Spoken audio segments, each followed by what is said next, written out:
This episode of Techno Buffalo is brought to you by Full Sail University. Welcome back to another episode of Ask the Buffalo. I'm your host, John Rettinger. This is the show where you could ask me any question you've got from the world of technology. Up this week on Ask the Buffalo, we're going to talk iOS 6 and what happened to all those Google applications. We're going to talk about what's going on with mobile gaming and are eventually handheld phones going to take away from all the mobile consoles in the world.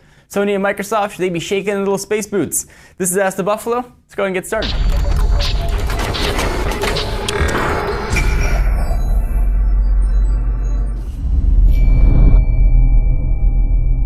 Mike Phone Junkie asks, hey John, what do you think about Apple deciding to drop Google on iOS 6? Do you think the new Maps app is better than the Google Maps that we all have grown to know and love? So I've only used iOS 6 and Apple's Maps in beta, and certainly beta implies that it's not yet ready for prime time. So take all this with a giant grain of salt. The Maps application has not been overly awesome. Points of interest I used to always check in Google Maps aren't there. Some routes that I like to use aren't always showing up in there. Some new streets aren't showing up in there. I had a hard time with maps loading. Maps loaded slowly. And those are all things that hopefully could be fixed, and certainly will be fixed over generations of software, and maybe even be fixed by the time it makes its world debut. What I do like though is the turn-by-turn navigation. That's actually worked pretty flawlessly. The voice doesn't sound super robotic. It actually sounds pretty good. So if you need turn-by-turn navigation, you're gonna be very happy.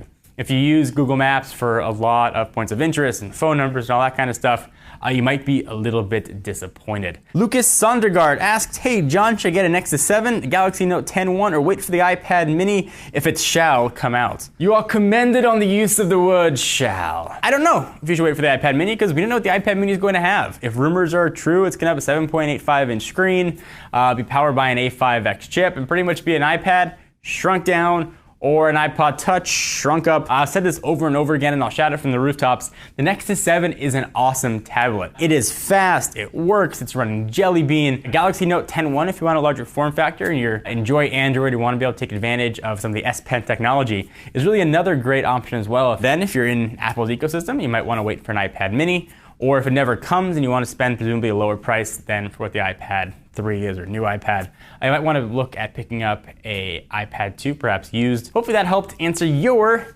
tablet quandary. User James asks, hey John, I'm just wondering on your new video intro, has the buffalo gone? Are you getting rid of the buffalo image completely? Personally, I like the new video intro. So we've got a brand new video intro up on Techno Buffalo. We debuted it about 2-ish months ago. It's sort of a sneak preview of the look and feel that the Techno Buffalo redesign, hopefully coming October, November-ish. Yes, the buffalo is gone. However, if you watch the new intro, the buffalo does make a very quick cameo in there. So you're gonna have to do frame by frame to find him. But trying to brand a buffalo image is sort of difficult to do. Buffaloes are used everywhere. And there isn't a lot of brand value and brand equity behind just a buffalo. So what we've tried to do is actually take advantage of the bee. You can actually see the bee behind me. That bee is what we're trying to make the face of Techno Buffalo, increase the brand identity behind that. I love the buffalo. The buffalo always has a special place in my heart. You might remember that when we first launched Techno Buffalo, we did a contest to name the buffalo. And for 500 points, anybody who was around then can guess the name of the buffalo. I will commend you. I'll give you 2 seconds to guess, or type it in comments before you read it. Ready?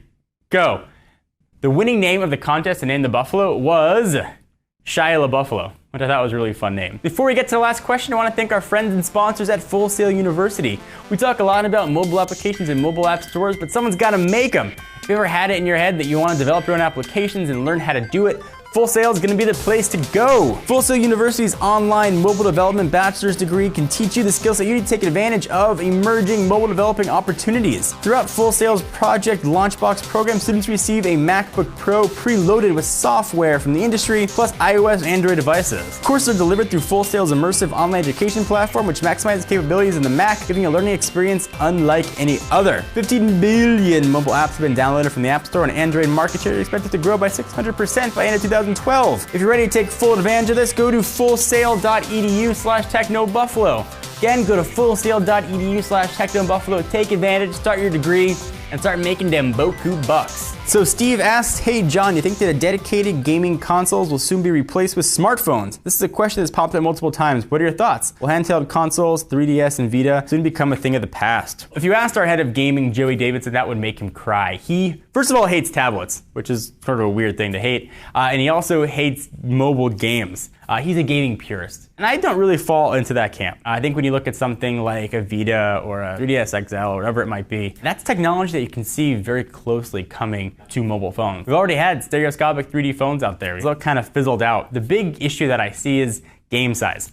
Being able to get those games streamed over the air. Certainly not gonna have a phone that can, pop a cartridge in or whatever weird format Sony decides to use in the future. So you gotta be able to get 500 megs, a gig, whatever it might be, onto your phone. So assuming that infrastructure for downloading Wi-Fi and perhaps LTE can handle it, yes, I absolutely see those devices converging and perhaps seeing the official Xperia Vita. Thank you guys for tuning in to another episode of Ask the Buffalo. Be sure to check us out at technobuffalo.com for the latest tech news, reviews, opinions, hands-on, and bad jokes. I'm John Ranger from Techno Buffalo. See you next video.